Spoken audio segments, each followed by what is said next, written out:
Hi, I'm Steve. And I'm Alison. We decided a couple of years ago that we'd work hard and save all of our money and start living life on our own terms. So we bought a caravan and hit the road on a trip for two all around Australia. So why not come and join us every week for our adventures?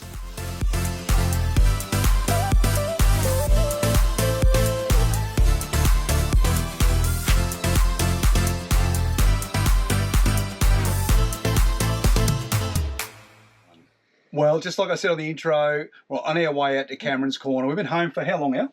It was about 3 weeks in the end. It was. Went home to visit some family. Did you enjoy yourself? I did, and we also stopped and celebrated Stephen's birthday while we were at home with his family. Yes, we certainly did. That was a great thing because I got to celebrate it with all of the family at different times. So He did. It was a week. It was over a couple of days. it certainly was. We also took the opportunity while we were at home to buy a few things to make our lifestyle on the road just a little bit more comfortable, didn't we? We did. We found a few bargains along the way, which is always good. We certainly did. I'm going to show you those as we go through today's episode. But as I said in the intro, we're on our way out to Cameron's Corner at the moment, and then we're going to head south back down towards the Great Ocean Road where we were. It's that 6,000 kilometre... Yeah, we're going to Warrnambool. Yes, okay. But it's that 6,000 kilometre detour that we're taking that I spoke to you about a couple of episodes ago. But it'll be well worth the adventure. We've come back to an old camp, somewhere we've stayed before, isn't it, Al? We have. We've come back to the Neil Turner Dam out at Mitchell, and it's actually quite lovely. It's beautiful and green, so it's the first time we've seen it all beautiful and green. In previous times, it's looked like it's needed a good rain. Definitely. So they had some rain, I think, late last year.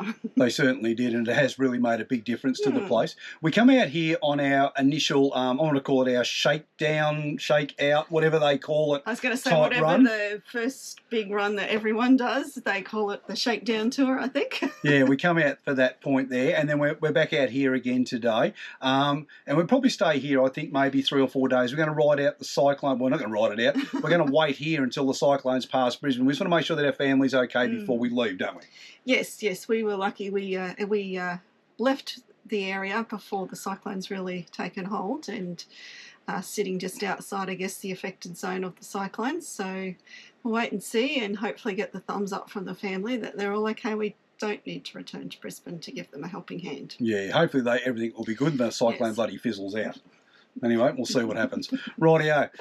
As we said, we're at the Neil Turner Dam. I think this is a great place to come and stay. We stayed here during our shakedown tour, as I spoke about before. If you're new to caravanning and you're looking for somewhere that's just maybe a little bit different, get out and experience something, this is a great place to come and stop. And if you're a very experienced caravanner, you'll know all the benefits of coming and staying in a place like this. It is good. But big, open area, green grass, as we said today, not always that way, sometimes a little bit dusty out here. But there's water here, there's toilets, town's literally, 5 minutes away? Oh, if that. If you're here during the summer months, the swimming pool in town is free. Check their Facebook page for the opening hours. We're going to go there every single day because at the moment it's about 37, 38 degrees out here, isn't it? It is, and we're also right on the river, so in past times we've seen lots of people out on the river with boats and canoes and you name it, having a ball. They certainly do when they come out here. But anyway, I'll take you outside, I'll give you a bit of a look around our site, give you a bit of a look around the campgrounds. If you want to go back and see more of this episode and this particular campground, I'll also drop in a link in the description of this video too. I think it's about our 3rd or 4th episode that we ever made. And we come and stay here for about 4 or 5 days. So here's our spot at the Neil Turner Dam. As Ellie and I said before, we have come and stayed here before, but you've probably got about a good kilometre to 2 or 1.5 kilometres of camping area all the way along the riverfront here at the Weir. It's a fantastic place to come and stay.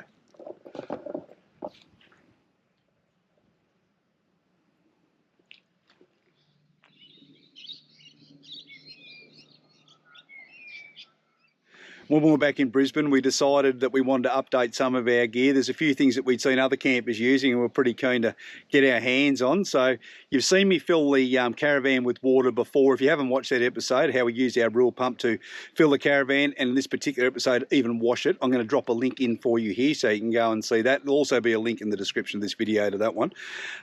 Yeah, we do that. But one of the things that does happen is from time to time when I'm not watching it, the hose falls out.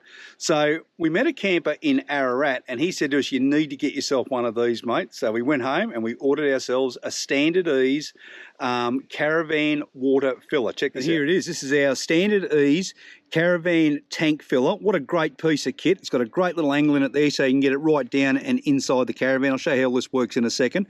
It's got a hose fitting so you can just click that onto your end of your hose, but what I like the most is it has an on-off valve. So I can turn it on, let the water flow through, but as soon as the tank's full, I want to stop that flow of water going in. I simply turn it off. Now, we bought ours at Big W online. It cost us about $27.50, but I did get a little Woolies staff discount there, so I think the average retail on these is about $29. But if you shop around on eBay, you can get these for as cheap as about 19 bucks. But everywhere I went for those, they were out of stock. And as I said, it does come with a little hose attachment on the end there. So just grab your hose, plug it in, and you're good to go.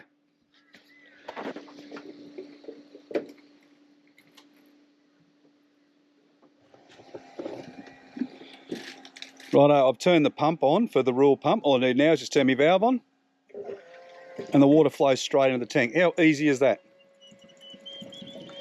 Sometimes when I'm transferring water, because I don't know exactly what's inside of the tanks when I'm putting in 40 litres from our jerrys, sometimes one tank will fill and I get some overspill, obviously, which comes out. We don't want to waste that water. And the great thing about our standard ease tank filler is all I need to do is just turn the valve off and it stops the flow. Turn it back on, and then it goes again. And this works as well when I'm just filling off a normal tap and also when I'm using my best filter and running the water through that. Yeah, absolutely fantastic. The one thing that I have noticed is if the water pressure is really high, this will jettison itself or it'll shoot itself back out of the opening there. But if you just push it in, it just locks into the top there, as you can see there, and it works perfectly.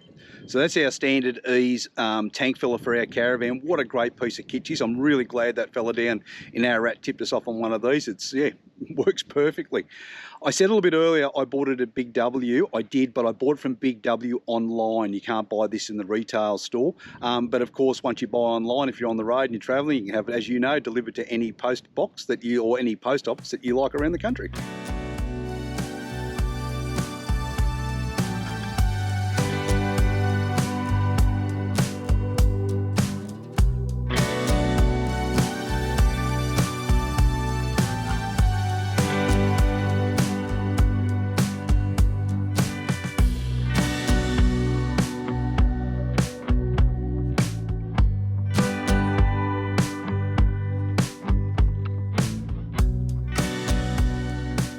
Well, we left the Neil Turner Weir and we're on our way up to Charleville. We're going to spend the night up there, and on the way through, probably about 90 k's, once you go west of Mitchell, you'll come to a very small township which is called Morven.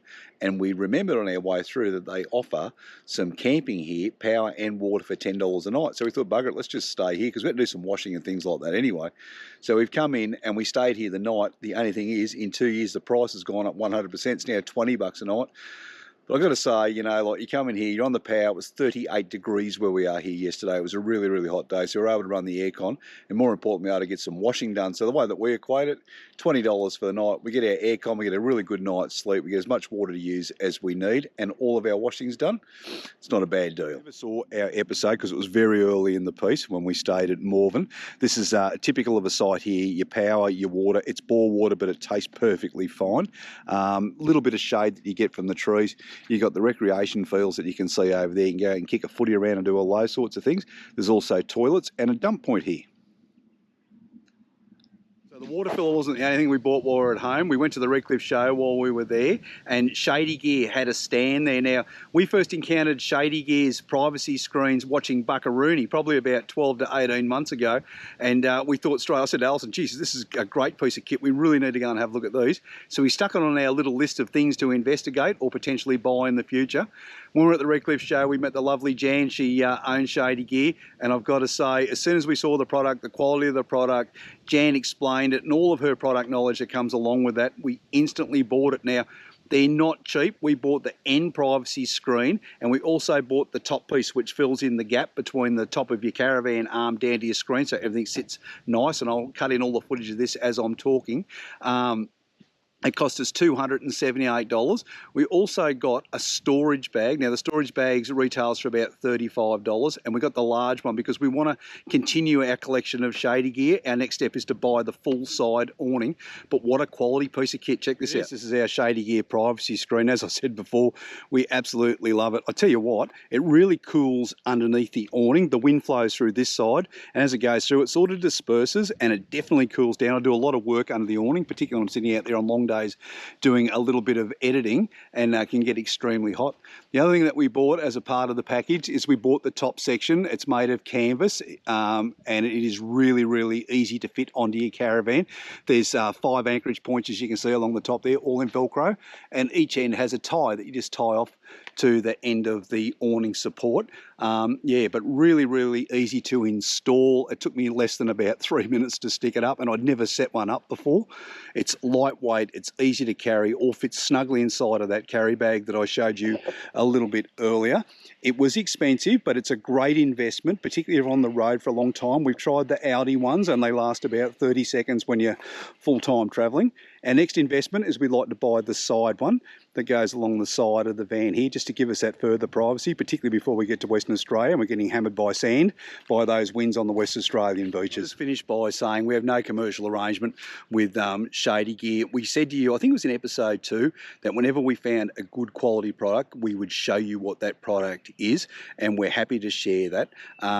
Yeah, just a great piece of kit. Definitely a must in your travel gear. If you're interested in any of the Shady Gear range or what I've showed you here today, I'm going to drop a link in the description of this video. You can go ahead and check it all out yourself. Maybe send Jan an email.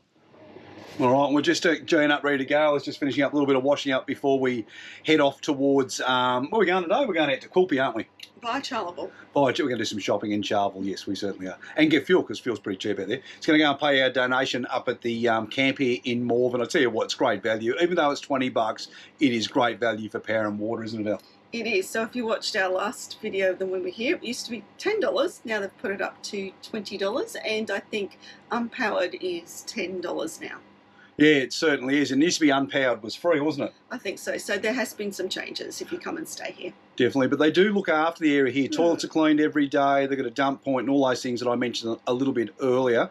They probably had to whack the price up because a lot of people do drive off. And it's these sorts of camps that we rely upon to do a little bit of washing and cool. It was good because it was very hot yesterday. Oh, it's extremely hot. In fact, you can hear the washing machine going off in the background. Right, I'll go make the donation and let's get ourselves into Charleville. Thanks, Morven.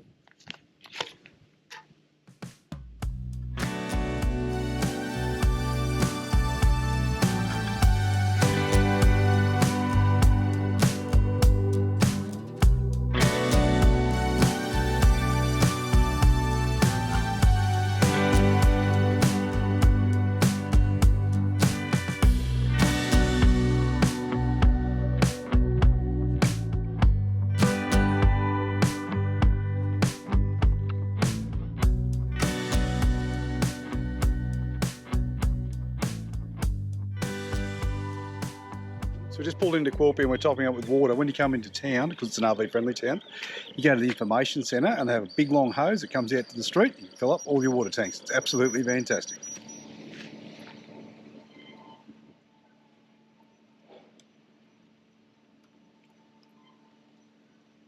Well, good morning. We've come into Quilpie, haven't we, Al? We have. I've been looking forward to returning to Quilpie. Yeah, it's a beautiful town to come and visit out here in outback Queensland. As you know, we stayed in Morven last night, and on our way through, we did stop in at Charleville and we done our shopping and filled up with fuel and things like that.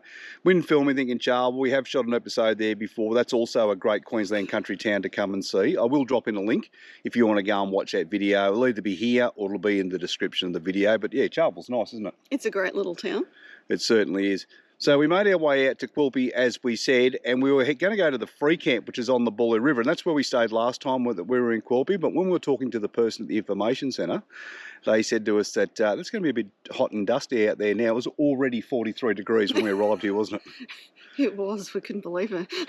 We drove out and she was right. It was windy, it was dusty, and it was bloody hot. But what she did do while we were there is she recommended us a stay, which is just outside of town, and it's called The Lake. And it's bloody beautiful out here, isn't it? It's wonderful. It's so beautiful. This cost us because we elected to go under power because, as I said, it was 43 degrees and we wanted to run the aircon.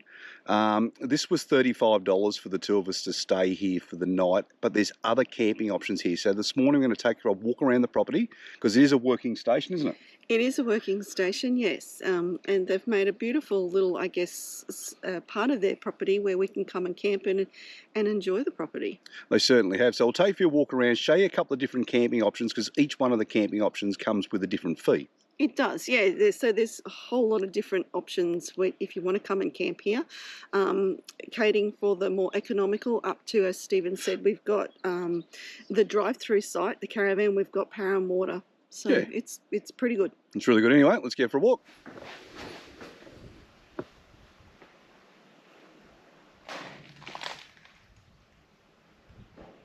So one of the things that we read on Wikicamps when we looked at the lake to come and stay was they do have artesian spas. There's a lot of places do around here, don't they? Because you've got the great artesian bloody sea underneath us, and it's all hot ball thermal water that comes up.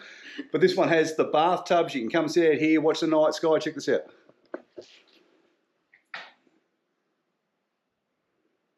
So that's their artesian spa. Now, they do have a big window that opens up and it faces down towards the lake. And I imagine if you come up here for sunset, that'd be absolutely spectacular. I'll cut in some footage of the sunset that we shot last night off the roof of the Caravan because we're staying just behind this artesian spa shed here. So you'll get pretty much the same sort of view, but it's a great place to watch a sunset in Quilpie, isn't it, Al? Amazing sunsets here in Quilpie, just amazing. The whole sky just bangs yellow at the end of the night. As soon as the sun drops, everything just goes yellow. It's absolutely amazing, Eddie. So the lake has a fantastic communal and camp kitchen area where you can come up and sit around a fire here in the winter. You wouldn't do it right now, it's too hot for that. But yeah, during the season they encourage everybody to come up here and sit around the campfire of an evening and tell stories and share a few drinks together. I'll take you inside and show you the camp kitchen. So this is the camp kitchen. It's pretty basic, but it's got everything you need. So there's microwave, sinks for washing up, refrigerators to store your gear in, and a few tables for preparation. There's also an induction cooker over there, and just outside you'll find some barbecues.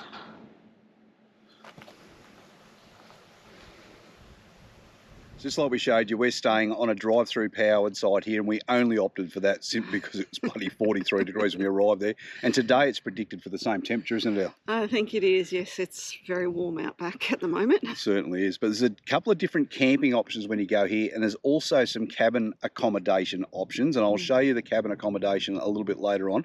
So have a quick talk about the camping. First of all, where we are, drive-through site, power, water, $35 a night for the two of us. So yeah, that's pretty reasonable, we thought. Yes, and you've got access to the shared facilities like the camp kitchen, the laundry, the amenities, the laundry lines, etc. Exactly. And then there's some unpowered options that you can do here, and you can go and camp right down on the lake. So on this side of the lake, Al, or the eastern side of the lake, how much was that? It was $12.50 per person per night, but included in that is access to the amenities up here near the camp kitchen, including the camp kitchen.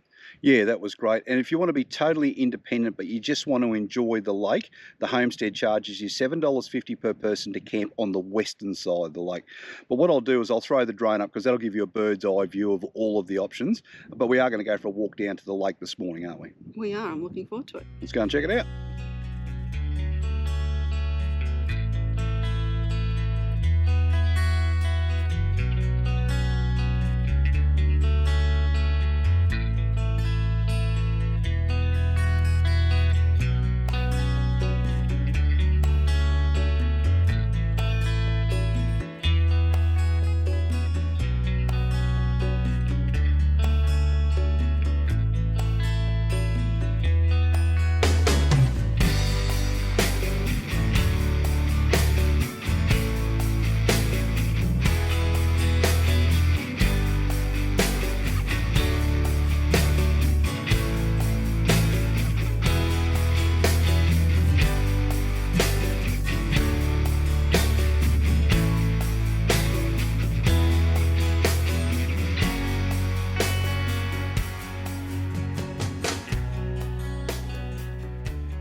So this is the lake. This is the unpowered section on the eastern side. This is also the area that would cost you $12.50, but it's a short walk up to the amenities, which are included in the price that Ali spoke about a little bit earlier. But it's absolutely beautiful down here. You can swim in the lake. There's nothing in here apparently that can hurt you. It's just got one of those squishy sorts of bottoms as you find in a lot of lakes, but a lot of people come out and enjoy it, particularly on the warmer days.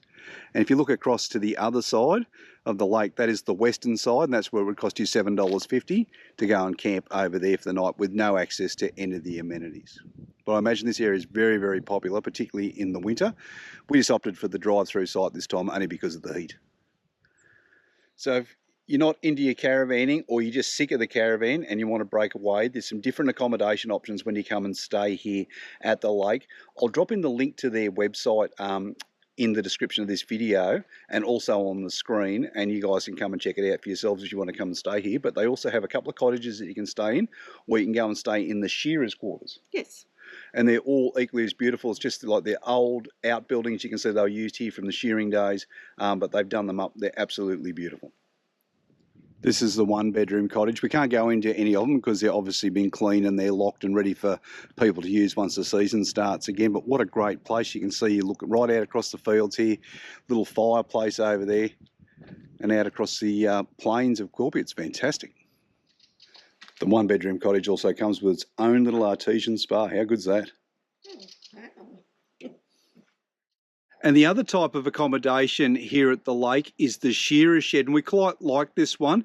It's a little bit of a dormitory feel to it. It has 8 rooms, and I suppose you could book it as a group, or you could come as an individual and maybe meet a few new people. Had a fantastic little kitchen inside with this old cast iron oven, and of course this magnificent veranda where you can sit back, relax, socialise and watch some of Quilpie's beautiful sunsets. Come out this afternoon to watch the sunset from Baldy Top here in Quilpie. We've been out here before, haven't we, Elle? We have. It's a beautiful place to come and watch it. We're just talking to one of the station hands back where we're staying, and he was saying the winter time is the best time to see it, but we'll get up there and have a look at it this afternoon. But just as we're about to take off, we moved our sunshade away from the front of the car, just, you know, the sun beating down on your dashboard all day. And a little bit earlier in the day, I made a bit of a rookie mistake. I didn't peg down our awning that goes around the car. I had it out to shade the fridge. Anyway, the wind blew it over the top of the car and I thought all was good. I pulled it all back in and put it away, but when we pulled the sunshade away, check this out. So it went through and smashed the windscreen. So we'll probably have to drive back maybe to Charleville, even Roma, or hopefully not back to Brisbane, and to get it replaced. But yeah, for a stupid mistake of not putting a peg in, it's probably going to cost us about $2 grand. Unbelievable. A few more shifts at Woolies.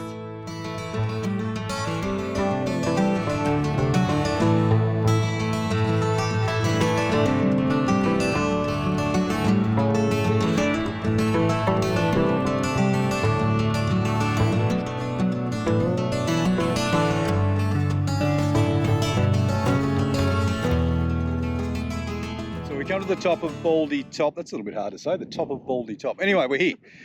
We walked up. Look, it's literally a 5 to 10 minute walk from the car park. A little bit of a hill to walk up when you get started, but other than that, it's a pretty easy walk. And then just walk out to any vantage point where you can watch the sunset and get attacked by a million flies at the same time. They're ferocious. They are. I don't remember them this time last time we were here. No, they weren't this bad. Yeah, they're full on. Even in this breeze, the bloody things are giving us a good go. But when you come out to Quilpie, this is a beautiful place to come up and watch the sunset. You can see where people have just set up little like campfires and stuff around the area. I suppose they're allowed to do that in the seasons where they can do it. Just sat out here and watch that, or the stars. This is a night viewing area, a registered night viewing area. So yeah, it's a great place to come out and visit when you're in Quilpie. It's only about 6 or 7 k's out of town, and you know, you come out here just before sunset and watch it all happen in front of you.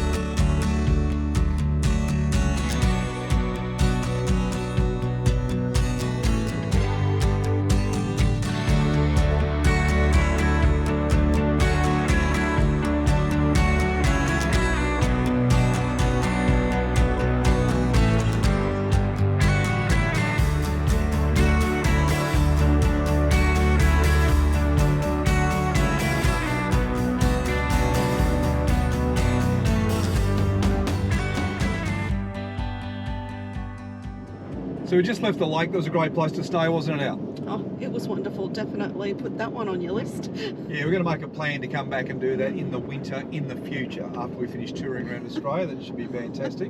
Yes. But what we thought we'd do, just on our way into Eromanga, or on our way out to Eromanga this morning, is just take you out and show you the free camp. We did do an episode on this before, and I will drop in a link to that. But we thought you'd show you, because the information we got from the lady up at the information centre was that it's dry and dusty and just stinking hot. And today it's 39 degrees already. So yeah, I can only imagine what it would have been like out here, but we'll head in and give you a bit of a look around.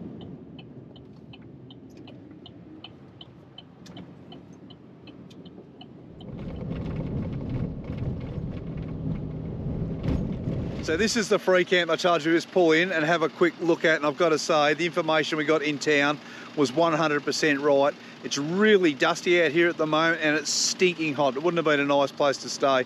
So yeah, it was certainly worth investing the money and staying out the lake. It was absolutely stunning out there, but I'll give you a bit of a look around the free camp anyway.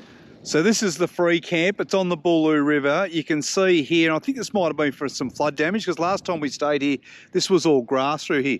But you can see it's all just dirt and dust, and with the wind that's blowing and the heat, yeah, just a nice, not a nice place to be. But last time we stayed here, it was getting closer to the winter, and it was quite nice. You could have a fire and things like that, but yeah, certainly not this time. So as I showed you last night, we've done the windshield in the car. It's going to cost me a bloody pretty penny for not putting a bloody tent peg in. But anyway, these things happen. So today what we're going to do is we need to drive back. We did try to get one here in Quilpie, but the guy said you're going to pay way too much money in freight. Then we got on to Charleville. We found a great company down there, B&W Bodyworks. They were really, really helpful, but he can't calibrate the windscreen sensors for us. So I asked him where we go to from here. He said you have to go back to Roma. So I've rung Roma windscreens, and they're going to replace it for us in the next few days. So our plan from here is we're going to drive back to the Neil Turner Dam in Mitchell, or Neil Turner Weir in Mitchell, and we're going to stay there, and then we can just drive back to Roma, get the car fixed, come back up, pick up the van, head back out here, and continue on to Cameron's Corner. And hopefully by then, all these bloody flies are gone. Well, that's it for this week's episode. Ali and I really hope you enjoyed it. Come and join us next week when we head out towards Eromanga before pushing further to the west, where we visit the Burke and Wills Dig Tree. We take on the mighty Strzelecki track on our way out to Cameron's Corner. If you liked today's episode, make sure you give us a like before you go. If you have any questions or comments, make sure you hit us up in the comment section. And of course, as usual, if you haven't already subscribed to our channel, please consider doing so, because it really allows our channel to grow. But until next Saturday at 7 o'clock, you guys have yourselves a great week. We can't wait to see you. We'll see you then.